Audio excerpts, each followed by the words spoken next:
Hey guys, it's Katie. Before I wanted to show you a little knife demonstration, I was going to give you guys a quick little word about knives. I just want to tell you guys about the types of knives that I'm using and how to take care of them and how to hold them and how to pick a knife if you've never bought one before in a store. I use Shun knives, which are very high quality knives. They're Japanese.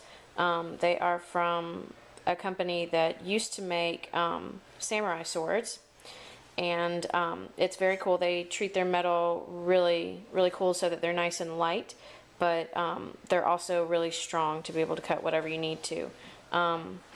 In my opinion, you probably only need about 4 knives. I have 5 here, but this is a German style chef knife because it's rounded. So I would choose either this one, or this is a Japanese style knife, which is a Santoku knife. These are typically shorter than a German style knife. These are usually about 7 inches long. They are also the type of knife that Rachael Ray typically likes to use, that you'll see her using, and she calls it her chef knife, which technically it is. They also have these little divots on the side, which help to create airspace when you're cutting something so that it doesn't stick to your knife as well. Now, I don't always think that works, but it sure does look pretty cool. So you need either one of these two, and I would go with as big a blade as you can handle. They make them in little 6-inch blades, and then they also make them all the way up to 10-inch, so it just depends on what your preference is. I use an 8-inch chef's knife, which is kind of a typical chef's knife, and then I also use a 7-inch Santoku knife, and I kind of go between these two. These are pretty much used interchangeably. Next, you will also probably need a serrated knife to cut bread or tomatoes, in this case, since you can't have bread on the HCG diet. This is a long serrated or bread knife, and this happens to be made by a German company. This is a Messermeister knife, which I got with my kit in culinary school. Also a high quality knife, but just German rather than Japanese. This one is a small little serrated knife that I really like to use for tomatoes. This is a inexpensive one. The reason I bought an inexpensive one is because serrated knives generally will stay sharp, and so you can get away with a less expensive one. So this is also sometimes called a tomato knife, or you might see them with 2 little prongs on the front, and that is a specific tomato. Like there'll be 2 little prongs right here that stick out, and that's for a tomato. And then this is a little paring knife. I think this is like a 3.5-inch paring knife, and it's also made by Shun. And I think that this is an essential knife for any kind of small job. You know, you always want to match the size of whatever you are chopping with the size of your knife. So I use this for anything small like strawberries, or if I'm going to section an orange, which I'll show you guys how to do later on in more videos. But that's what I use this for. So every day I'm usually pulling out one of these two. If I'm using tomatoes, I'll probably pull out this one, and then I almost always use this one. So if you were going to start a nicer knife collection, I would choose one of these two, one like this that you can go more inexpensive with, and then a paring knife as well.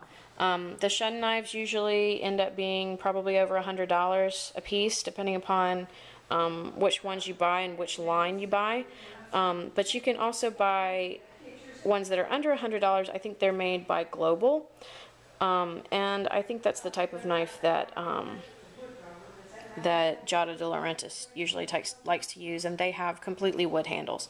The one thing about expensive knives is that the blade will go from all the way to inside the handle of the knife, and in the German ones you can see it because the metal goes all the way through, and you can see that there. That means that it's going to give you really a whole lot of stability when you're trying to cut something through. The Shun knives also have metal inside the handle. You just can't see it because they have a wood handle that's really pretty. I don't know if you can see that. But one last thing is, or a couple of last things, after you've bought your really nice knives, you want to take care of them. And one of the ways you take care of them is you never ever put them in the dishwasher. Just as you would never put a really nice wine glass in a dishwasher because it would ruin the etching and the balance of the wine glass, you never want to put a knife in the dishwasher. Especially some of these really nice knives, you want to hand wash them, because if you put them in the dishwasher, especially the wood handles, when I worked at the Cook's Warehouse, people would bring them in and they would be spotted, and I could tell right away that they put them in the dishwasher. And most of the times a knife will not be guaranteed if you end up putting it in the dishwasher. Another thing is, how are you supposed to hold a knife? A lot of people will hold a knife like this, and it's really bad cutting form. You never want to point, especially because your mom always told you that it's rude to point. But also, think about it. If you put your knife down on the board and you're trying to cut, look, it's already, you're more likely to bend either way, and then that way cut something else or cut yourself, which is extremely dangerous. So never point when you cut. The best way to hold a knife is to put your thumb right here and your forefinger either right here or wrapped around the bottom. And then these 3 fingers are also for stability, and you wrap them around the bottom. Really, you should be able to hold the knife with your thumb and your forefinger and have enough stability. And then that's just for extra grip. When I'll move some of these so I can show you. When you're using a knife, you always want to use a slicing motion, either forwards or backwards. Most of the time forwards. If you think about it, you never want to bear down on something you're trying to cut like this. The knife is not designed to work like that, and so it's not going to work as well. If you push the knife forward and let the blade work for itself, you'll have cleaner cuts and less accidents. The last thing I want to tell you is about cutting boards with knives, especially really nice knives. You want to treat them well, and so what you cut on is really important.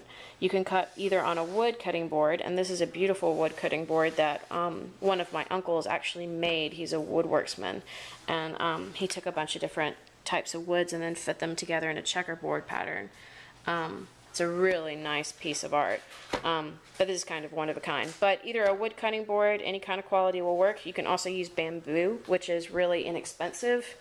Sorry, while I'm going to get another one. You can also use a cutting board that is a plastic cutting board like this. It's really good because you can put this in the dishwasher. You can't put a wood cutting board in the dishwasher. And this one actually has little gripper feet on the bottom of it, so that's really nice.